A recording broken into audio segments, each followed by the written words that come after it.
We are back.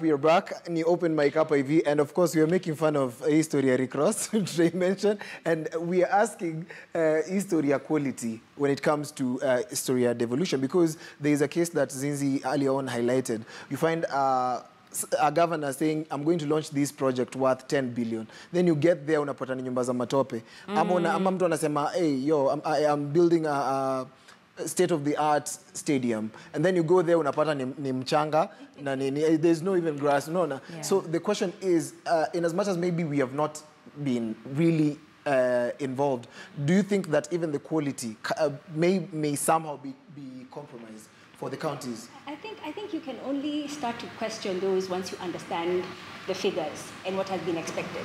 So, and these figures are really, they're available to everybody. So if you look in a budget, it's very easy to open the budget books and see how much has my county allocated for, building houses, for example. And if you go in the documents and you see they've allocated 50 billion shillings, for example, okay, not billion, maybe 50 million. And then you look at the quality of housing that's been provided, then you can now start to ask the questions. But you first have to take that first step to understand how much has been allocated, what was planned, what were the plans, who are the people in place, and then now start to ask. Because if the plans put in place were for mud houses, then how can you come back to ask if those things were already is it a right for a young person to ask for an audit? Like, to be, okay, these are the houses you've built, or this is the project that you started. As young people, are we entitled to question the counties on what's going on? It's right. It's a right for us, kama vijana, kuuliza kwa sababu we play a lot and we contribute a lot toward the economy of Kenya. Na ni ukweli kabisa kwa sababu tuko katika katiba kama vijana. Shida iliyoko kubwa sana ni ya kwamba hatuna nafasi kama vijana ku-access the numbers so that we can do or ask the accountability.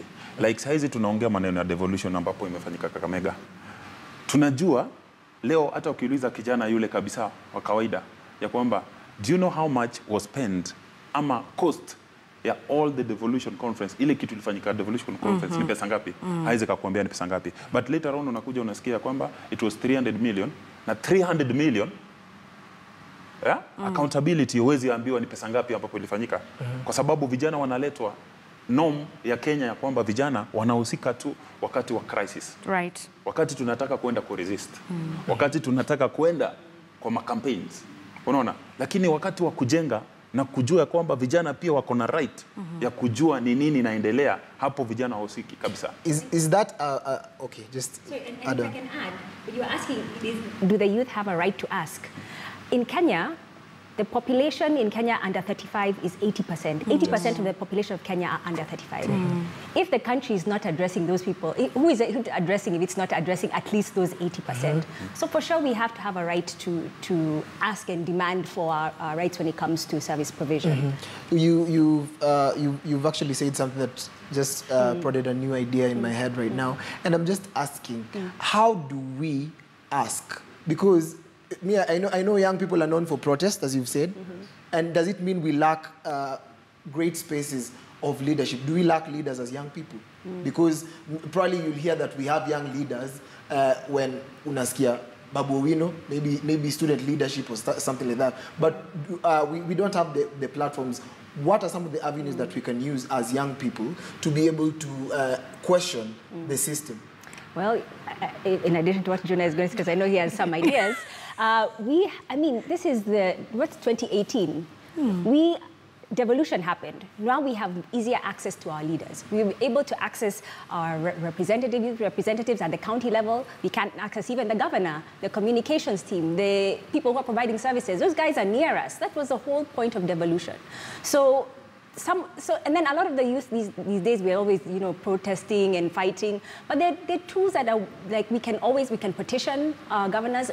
We're always on social media, we're here on WhatsApp all the time. Why don't we organize ourselves and start writing to our representatives? We want this, we want that. They do that in America quite effectively. And because our representatives are supposed to represent us and not themselves, they have to listen when 80% of the population is pressing them to, follow up on certain issues. So instead of wasting time looking at who is arriving in Kenya to come and perform a one-day concert, why don't we use that energy to text or to call or to write to our representatives and say, this is what we want and this is what we need. But we can only do that if we know what's being provided and what's not being provided. Educate yourselves. Let me loop in Raymond, joining us from Kisumu. Raymond, now this is the thing. The National Youth Policy for 2006 is currently being under review, and which identifies two of the struggles when it comes to devolution and young people. One of them is definitely health, and of course access to limited economic opportunities. And I want to throw it to you because you touched on the issue of the struggles, a few of the things that are teething devolution for young people.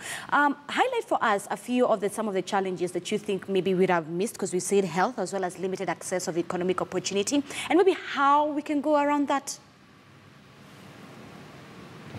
I agree. These are very broader areas. And maybe like to delve also into the previous discussions, we were asking, how then do the young people engage?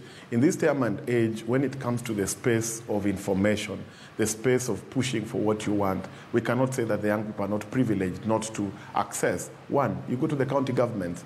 We have the county executive committee members in charge of youth. We have chief officers. We have departments of youth. You come at the national level. There's a whole ministry that deals with young people. You go to online. The government right now has gone digital. Every ministry is on WhatsApp. And let me tell you, Zizi, there's a time that some young people were arrested somewhere while they were walking from, I think they were coming from a pub heading home, and two cops just arrested these two young people. Do you know what happened? Their friends who came and started to tweet the IG, I think 40 tweets. What happened? Within a span of 30 minutes, these guys were out because they were not put there according to the due process. So what am I saying?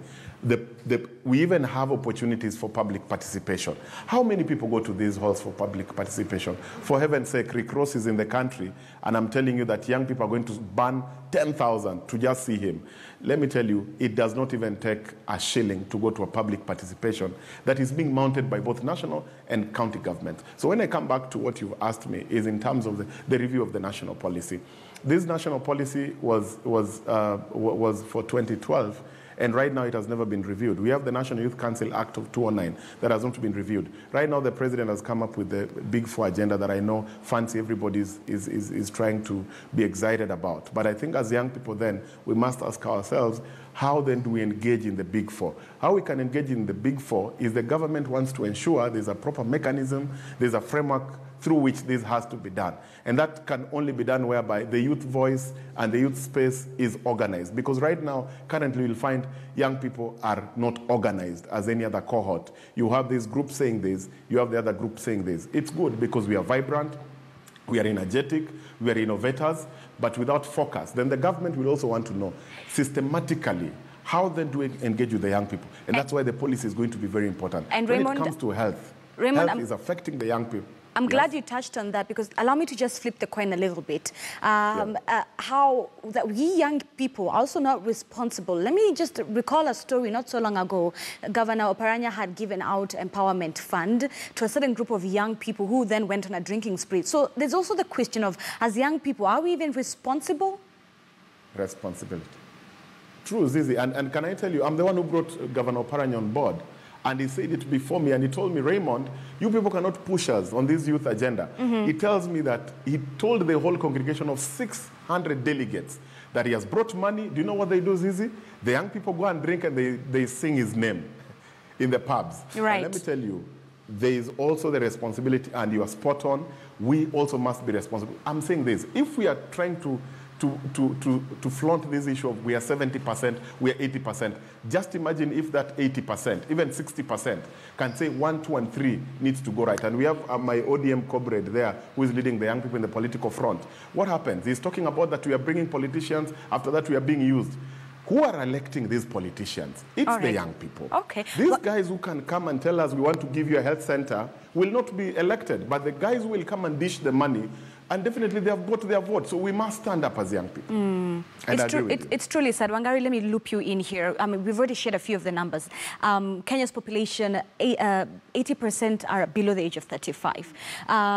Whether we are involved whether we're at the table and making happy make decisions is another topic on its own. However, very quickly, touch up on the issue of responsibility, as you share a few of the figures with us, the issue of responsibilities on our end? I think where we're completely losing out as a country is when it comes to innovation. Innovation is almost squarely the purview of the youth. The young people are coming with new ideas and new ways of looking at things as opposed to the way it has always been done. So if we're not reaping the benefits of this innovative, energy that's coming from the youth, then we are really missing out as a country. Let me give you, since we're here, I want to throw out some numbers. About 22% of the population, the unemployment with the youth unemployment is about 22% in Kenya. Compared to Uganda, it's 5%. That means in Kenya, 22 out of every 100 youth are unemployed. In Uganda, it's only 5 people out of 100 that are unemployed. So you ask yourself, okay, in Kenya, if you look at our population, that equals to about 10 million individuals, 10 million youth that are unemployed. Now, if you calculate the numbers, that's about from 10 million, and then you look at the job creation over every year. Every year, Kenya generates about 90,000 jobs. Now, you compare 90,000 jobs and the percentage of the youth that are unemployed. If it's 10 million, it comes to about 2.2 million.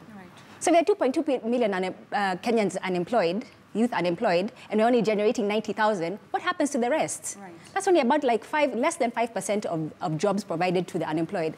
So we have a very big youth population, which is great, which means we have a lot of innovative energy. We're just not tapping into it. And when you don't tap into it and you don't employ these people, what happens? High crime. And what do we see in Kenya? We're always seeing people hold-ups are starting to increase. Nairobi has been flagged as one of the places where there's been a lot of robberies, and this is becoming a real problem in the country. Yeah, we'll have to delve into the next segment, kidogo, because there's a young man who decided to employ himself. He does music full-time. His name is Hope Kid. He is a musician, one of the best there is. Take a look at Art Corner.